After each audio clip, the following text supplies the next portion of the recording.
Bumiyahe ka na ba? Nag-abroad ka na? Opo, nakapunta na po ako sa Jeddah, Saudi Arabia bilang mekaniko po, gumagawa po ng mga kotse. Ano ang buhay ng isang OFW? Ano ang buhay nyo? Mahirap na masarap. Bakit po mahirap na masarap? Kasi masarap yung makakatim ka ng malaking pera, may papadala mo sa pamilya mo, tapos yung mga kailangan ng pamilya mo, may bibigay mo, tapos yung mga masasarap po na pagkain, makakain mo araw-araw, yung mga pagkain ng mayayaman dito sa Pilipinas, doon, regular lang po na pagkain ng isang OFW.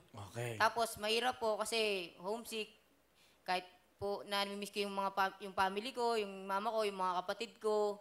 Binata ka ba? Binata pa po, wala po akong asawa, wala po akong girlfriend. Bakit?